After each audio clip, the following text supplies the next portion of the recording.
건강보험 마지막입니다. 조금만 힘내시죠. 건강보험. 우리나라는 진짜 건강보험이 잘 돼 있어요.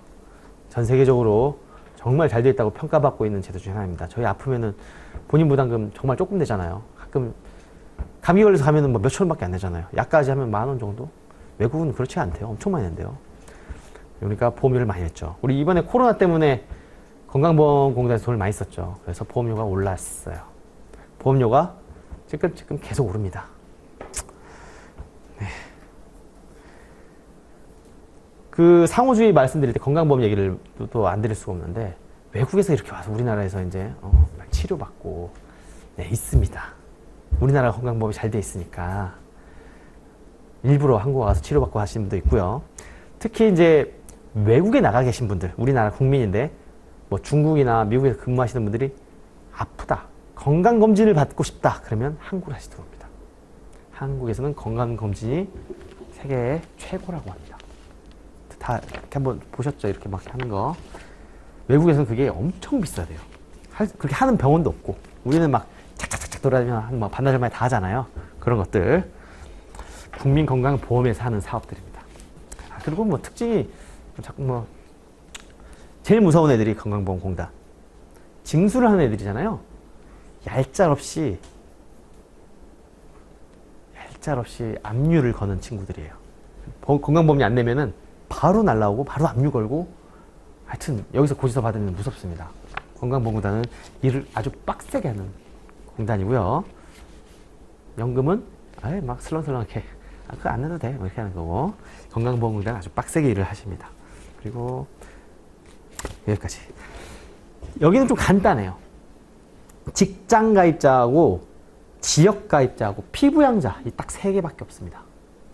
우리나라 인구가 5,000명 정도 된다고 하네요. 이렇게 나와 있죠.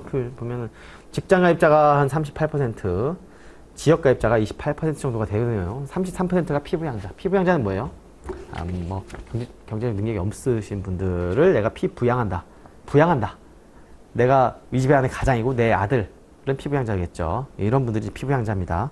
피부양자의 조건이 기출에 자주 나와요. 어디까지가 피부양자냐? 꽤 넓어요.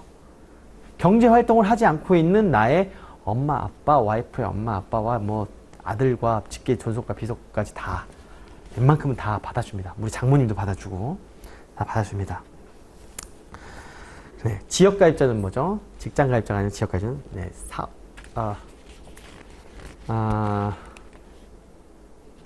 사장님이 개인 사업자의 사장님이시거나 재산이 좀 많으시거나 이러신 분들이 지역가입자로 들어갑니다.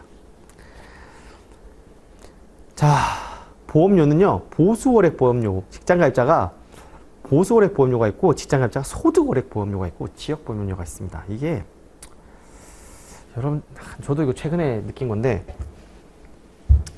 어떤 병원의 원장님이었어요. 원장님이 이제 직원들 한 10명 정도 쓰고 병원의 원장님인데, 당연히 본인도 법인의 대표자는 월급을 받아갑니다.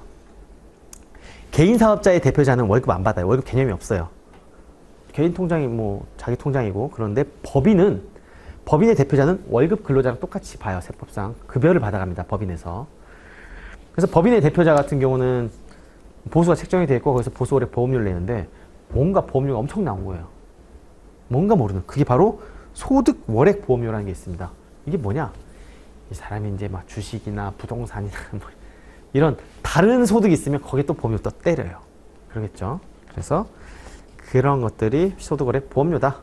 보험료율은 7.09%인데 이런 것도 외워놓으시면 좋습니다. 이거 문제 나온 적이 있어요.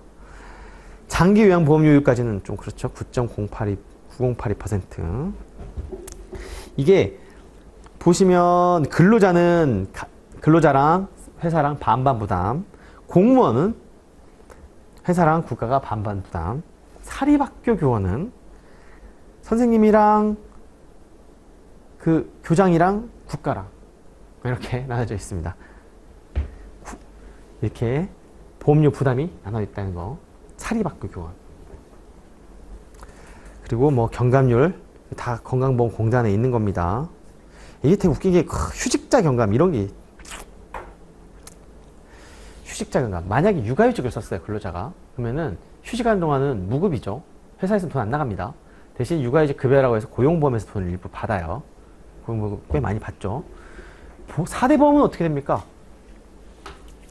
나머지는 다 중지인데 건강보험은 유예예요. 부담분이 있어요. 그리고 나중에 복직하면 다 내요. 좀 실무적으로 굉장히 복잡합니다. 경감을 해주는 거지, 예, 납부 유예만 해주는 거지 납부를 안 하는 게 아니에요. 면제가 아니에요. 건강보험료 면제 사유는 네, 여기 있습니다. 군복무 면제되네요. 교도소 면제됩니다. 장기요양보험료 이것도 실무적으로 많은데 등록 장애인은 30% 장기요양보험을 해줍니다. 법조문 보겠습니다. 법조문이요. 근로자 이것도 달라요. 연금하고 또 다릅니다. 왜냐면 아까 그 막 사립학교 교직원도 있었으니까. 근로자란 직업의 종류와 관계없이 근로의 대가로 보호수를 받아 생활하는 사람, 법인의 이사와 그 밖의 임원을 포함한다. 그리고 공무원 및 교직원을 제외한 사람을 말한다. 왜냐하면 공무원 및 교직원 밑에 따로 있거든요. 밑에 4호 보시면 공무원이란 국가나 지자체에서 상시 공무에 종사하는 사람, 5호에 보시면 교직원이랑 사립학교나 사립학교의 교원관에서 교원과 직원을 말한다. 있죠. 그리고 사용자의 의미가 또 달라요. 사업주, 기관의 장, 사립학교 이사장, 교장, 사립학교 이사장, 설립 운영하는 자 이렇게 사용자로 되어 있습니다. 가입자, 자격 취득 시기, 변동 시기 이런 것들을 알아놓으시면 좋고 공단의 국민건강보험공단 등기, 정관, 임원, 이사회 이런 것들이 쭉 나와 있는데 그렇게 한번 이거는 일반적인 내용들이니까 어려운 거는 아닙니다. 보험급여는 좀 알고 있어야 되겠죠. 보험급여, 요양급여. 아까 요양급여 뭐라 그랬죠? 제가 산재할 때 병원비. 여기도 요양급여라는 단어를 씁니다. 요양기관, 요양비, 건강검진 제52조 건강검진. 우리나라 건강검진 잘 돼 있다. 건강검진 쪽은 나올 확률이 있습니다. 왜냐하면 사업주의 의무로 되어 있거든요. 건강검진 그 근로자들의 건강검진을 할 수 있게끔 맨날 팩스 옵니다. 건강검진 시키라고. 건강검진. 제58조 구상권. 아까 말씀드렸던 건강보험에서 구상을 한다. 그런 거 불법행위에 따라서. 제5장 건강보험 심사평가원. 이게 좀 나중에 알려드리겠지만 여기서 이제 별의별 거 다 평가를 해요. 건강보험 심사평가원에서. 뉴스에 자주 나옵니다. 심평원 해가지고 거기서 자 이거를 건강보험을 적용해 줄 것이냐 말 것이냐 이런 거 이렇게 판단하는 기관입니다. 보험료 얼마로 할 거냐, 보수월액, 소득월액, 보수월액, 소득월액 구분을 하셔야 됩니다. 보수월액은 월급, 소득에서 비과세를 뺀 거. 소득월액은 이거 월급 말고 아까 말한 주식 투자랑 이런 거 소득 거기에 대해서 보험료 또 때린다. 보험료 납부 의무, 보험료 납부 의무는 삽주가 있겠죠. 요즘 보험료 납부 다 신용카드로 됩니다. 신용카드로 됩니다. 이거 하나 얘기 드려야겠다. 보험료 자동이체를 카드로 해놓은 경우가 많아요. 근데 두루누리 지원금이요. 되게 웃긴 게 이것도 되게 실무적인 내용이면 알면 좋습니다. 두루누리 지원금, 국민연금이랑 고용보험료 지원 조건이 뭐냐면 전달 보험료가 체납이 되면 지원 안 해줘요. 그 달에. 전달이 체납이 되면 다음 달에 두루누리 지원이 끊겨버립니다. 전달이 체납되는 경우가 뭐냐? 신용카드를 갱신할 때가 돼서, 네? 우리 3년에 4년씩 신용카드 그거 바꾸라고 오잖아요. 그때 신용카드를 바꿔놓고 4대 보험에 그걸 안 바꿔놓은 거야. 체납이 돼버리는 거예요. 고용보험 4대 보험이. 그러면서 두루누리 지원을 못 받게 되는 경우가 많습니다. 그래서 저는 최근에 기업에 컨설팅 할 때 4대 보험료 납부는 자동이체는 계좌로 하셔라. 근데 또 욕심 있는 사장님들은 카드 포인트 때문에 한다고 하시는데 두루누리 할인을 받는 데는 또 그런 것들도 체크를 해야 됩니다. 다른 얘기들이었고요. 자, 가산금, 연체금, 결손처분 이거 다 비슷한 내용들입니다. 다들 이게 다른 부분들은 다르지만 비슷한 데는 또 다 비슷해요. 그러니까 기관들 보셨죠? 공단들 어떻게 운영하고 등기 임원 이런 애들은 또 다 비슷비슷합니다. 그러니까 그렇게 막 어렵지 않아요. 그러면 눈에 익혀놓으면은 맞히기는 쉽다. 뭔가 틀린 것들을 건져내기는 다 좋습니다. 보험료 충당 환급도 다 비슷합니다. 네. 그 다음 뭐 뒤에 보시면은 뭐 특별히 중요한 건 없습니다. 하지만 양은 국민연금이랑 건강보험이 양이 굉장히 많아요. 그래서 이런 좀 집중과 선택과 집중을 할 필요가 있습니다. 저는 실제로 좀 중요한 내용들은 실강 진행하면서 그때 포인트를 또 따로 집어드리도록 할게요. 제가 이제 오늘 무료 특강 진행하면서 보험료를 싹 훑어봤습니다. 그러니까 조문만 지금 좀 눈에 담은 정도예요. 실제 디테일하게 들어가 설명드리지는 않았습니다. 보시면 개념 정도만 알아보시고 하시라고 했는데 쉽진 않아요. 문제가 다 법조문을 좀 꼬아서 내는 문제들이 많기 때문에요. 거기다가 최근에는 계산 문제도 나왔고 실무적인 것도 물어보는 문제가 나오기 시작했습니다. 도대체 나이도 어디까지 올라갈지 모르겠습니다만 제 생각에는 어차피 객관식이고 내가 정확하고 알고 있는 조문이 있다면 맞힐 수 있게끔 나올 거예요. 네. 그래서 너무 겁먹지 않으셨으면 좋겠고, 제가 또 중간중간에 사회보험법은 재밌는 과목이다 라고 생각할 수 있게끔 많이 좀 노력을 할 거예요. 또 저희 교재 보시면 아시겠지만 교재도 잘 만들어져 있어요. 꼭 그 2단 법령집하고 같이 들고 다니셔야 좋고요. 법령집이랑. 왜냐면 문제는 조문으로 나오기 때문에 꼭 조문을 눈에 담는 게 좋고요. 그다음에 비교해야 될 것이라든지 또 추가해야 될 내용들이 있으면 제가 그때그때 항상 프린트물을 준비해서 배포해서 지급해 드리도록 하겠습니다. 그 밖에 좀 저는 이제 마지막으로 좀 드리고 싶은 말씀은 이 사회보험이 중요한 이유가 우리가 노무사들 중에 중요한 업무 중에 하나가 이제 급여랑 사대보험이거든요. 급여랑 사대보험 관리. 그래서 점점 이쪽은 더 중요도가 올라갈 거라고 생각을 해요. 그래서 반드시 알아야만 하는 과목이기도 하고요. 그래서 사회보험법은 꼭 꽉 잡고 가겠다. 노동법 다음으로 중요하다라고 생각해 주시면 좋겠고요. 네. 또 저도 좀 시간이 지나겠지만 수험 경험을 해봤던 사람으로서 수험 수험 생활을 어떻게 하는 게 좋겠다. 또 최신 합격하는 사람들은 이렇다더라. 좀 많이 알려드리도록 하겠습니다. 혹시 카페 다 가입하셨죠? 노무사 카페, 동익 카페. 네, 거기에 가보시면 정보가 있는데요. 그게 도움이 되기도 하지만 도움이 안 되기도 해요. 왜냐하면 합격 수기를 읽는 건 도움이 됩니다. 다 읽어보셔야 돼요. 근데 저는 개인적으로 불합격 수기 같은 게 있었으면 좋겠어요. 합격 수기나 복귀 올리는 사람들은 다 내가 잘했으니까, 잘 됐으니까 올리는 거예요. 그렇죠? 근데 그게 정답은 아니거든요. 근데 불합격한 사람들의 불합격 수기는 되게 중요합니다. 이렇게 하니까 떨어지는구나 알아야 돼요. 근데 그렇게 하면 안 되거든요. 그래서 합격 수기만 너무 보고 거기에 매달리는 것도 좋지 않고 좀 많이 합격 수기를 본다 하더라도 본인에게 맞게 좀 걸러서 들으셨으면 좋겠어요. 또 하나는 뭐 이런 것도 있어요. 합격 수기 나는 6개월만 합격했다. 1년만 합격했다. 아주 드문 케이스입니다. 아주 드문 케이스예요. 정말 오래 근무해서 나는 오래 공부했고 정말 힘들게 합격했다는 사람들은 합격 수기 잘 안 써요. 근데 그런 사람들이 훨씬 많습니다.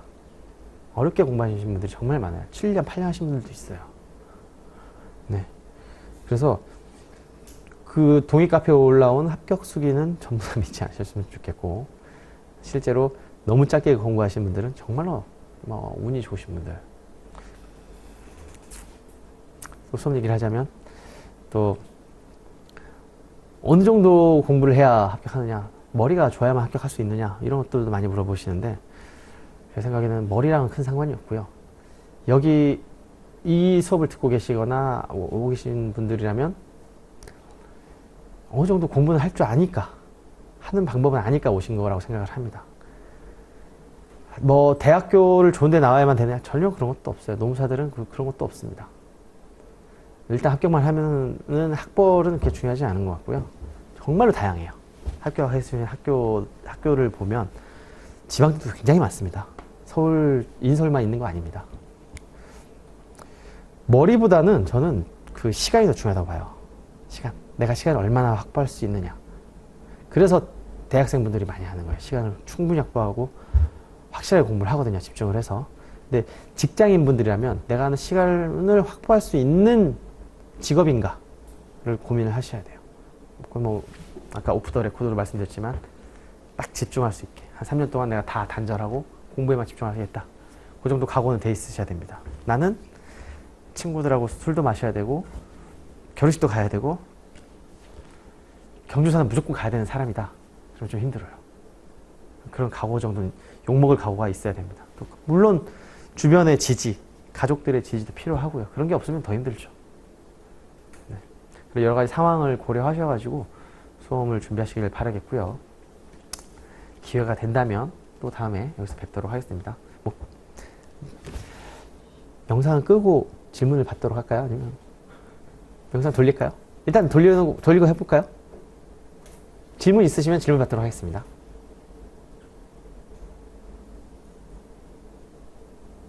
알겠습니다. 여러분들의 여러 같은 선에 이유버서 네네. 직장 다니시다가 직장에 좀 종속되어 있다가 내 것을 하는 느낌은 좀 어떠세요? 그 상상하는 만큼이죠. 저는 항상 이런 말씀을 드리고 싶은데 노무사업을 하면 이제 제가 제 주체적으로 어디 제가 좀 소속되는 게 아니라 제가 제 사무실을 운영하고 있거든요. 시간적 여유는 많아요.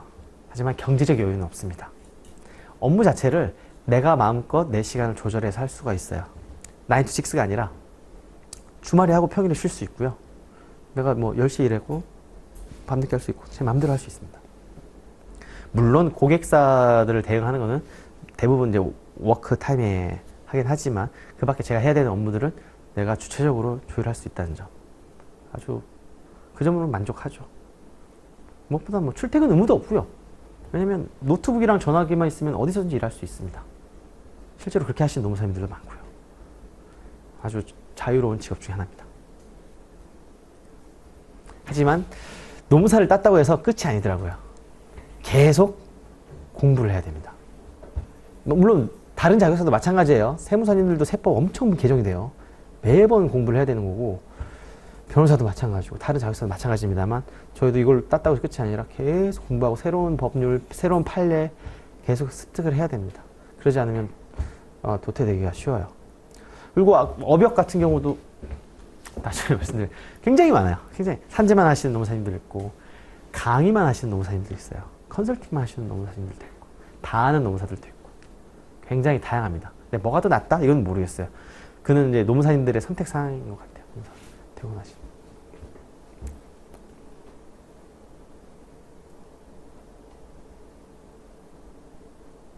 네, 알겠습니다. 여러분들 이제 질문이 없으시면 저기 메타버스에 들어와 계신 한 2천여 명의 분들께 인사를 드리고 여기서 수업을 마치도록 할게요.